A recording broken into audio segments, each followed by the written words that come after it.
Okay, we are back, and today I'm going to talk to you about rolls. Most of you have done rolls where you just take your sticks and you go back and forth with both sticks, alternating really fast. And those notes in your music will look like this, but they have a lot of lines through them. And that means to divide this note up a bunch. So this would be 1, 2, but you'd be playing 1, 2 as you played it. That would be like on a cymbal, suspended cymbal, or on a timpani, something like that, where you would have something that had slashes through it. If you have a whole note and it wants you to play this through an entire measure, from this measured line to this measured line, what they'll put over the top of it are just slashes that still mean play it as fast as you can with a lot of just back and forth. And that's for cymbals, playing with mallets, and that's also for playing on your bells, and that would also be in the timpani. But when it comes to snare drums, they like to have rolls that are called 9-stroke and 5-stroke rolls. And this would be maybe the most important thing that you need to work on as you are becoming better percussionists. The 9-stroke roll, it starts with a quarter note. The thing about it is that this counts as 1.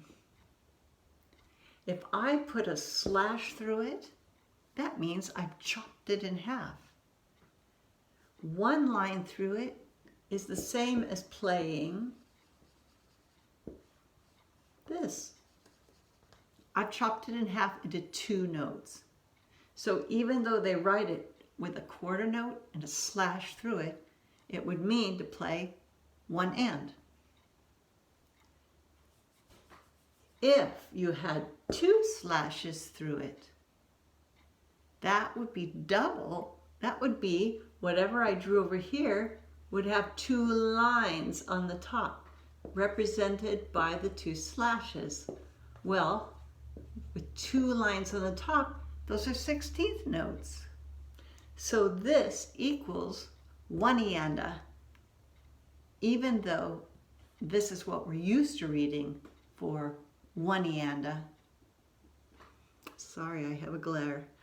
But a quarter note with 2 slashes through it would mean 1 ianda, because I cut it once in half, and then I cut each of those pieces in half into 4 pieces.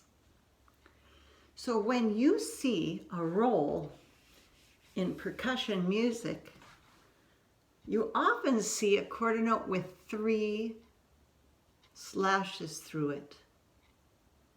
And that means that I have to play 1, 2, 3, 4, 5, 6, 7, 8. 8 notes this fast.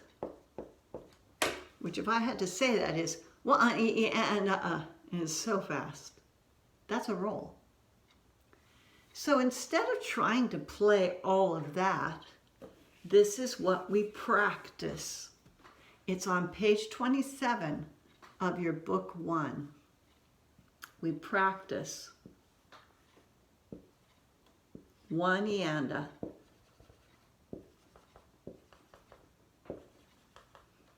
1 ianda. But this says that each one of those has to be cut in half. So what I do is I play this note and then I let the stick bounce once. So this might be right, right, and then this would be left, left, and this would be right, right, and this would be left, left. So we play 1 ianda, 1 ianda, but the sticks are dropping. I'm going to show you what that looks like.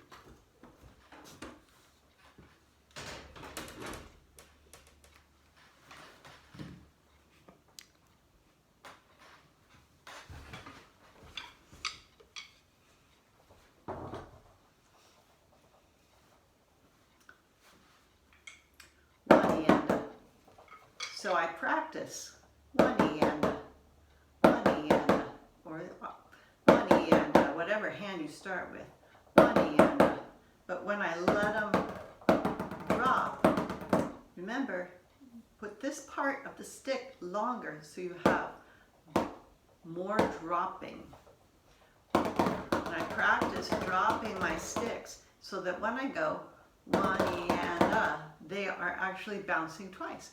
One E and one E and one E and one E and one E and. You'll notice I can't go like this because that's too slow. The closer, the faster these things go, and these are fast notes, you must stay close to the head of the drum. The other thing that I don't do is I don't do this with my arms because that takes too long also. Instead, I stay and use my wrists. One E and two E and three E and four E and. This is great to practice. Just say one E and one E and one E and one E and. That's 16ths. And then a roll would be one E and one E and one E and one E and, which is where I'm letting them bounce. You do play 16th notes in your music. You do play 16ths. And if you have 16ths in your music, they look like this. And you say one E and or three E and or whatever it's landing on, whatever count. But if they want you to roll, they don't write this. They write this. This is still one E and but you're bouncing on each note. One E and with a bounce when you see this. So if I do the counting, then I have 2 notes there, 2 more there, 2 more there, 2 more there. That is 8 strokes. But what we're talking about is a 9-stroke roll. And so when you see this right here, this equals 8 strokes. One E and it's usually tied to another note. It can be a quarter note, it could be an eighth note, it doesn't matter. But it's usually tied to another note. So here's the roll, and then you end on a note. So it sounds like this. 1 E and a 2. 3 E and a 4. Dig-a-dig-a-dum. Dig-a-dig-a-dum. That's 9 strokes. 8 for the roll, 1 for the note that ends it.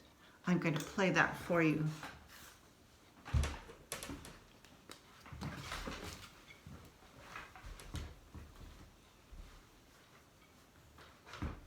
If I played it and it was 16th notes and then another note, it would look like this. 1 E and a 2. 1 E and a 2. But because it's a roll, I'm going to bounce on that. 1 E and a 2. I'm still going to say 1 E and a 1 E and a 2, but I'm going to let my sticks bounce. If I hold my sticks in the middle or up close, I can't roll because I have to have a little more weight on the front in order for them to drop and bounce. 1 E and a 2. 1 E and a 2.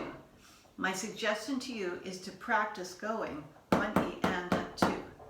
1 E and a 2. So you get the 16th count. 1 E and a 2. And then 1 E and a 2. Try rolling by bouncing on each one. 1 E and a 2. 1 E and a 2. This is a 9-stroke roll, and it is on page 27 of your book 1. That's where it describes it at the top of the page. Good luck.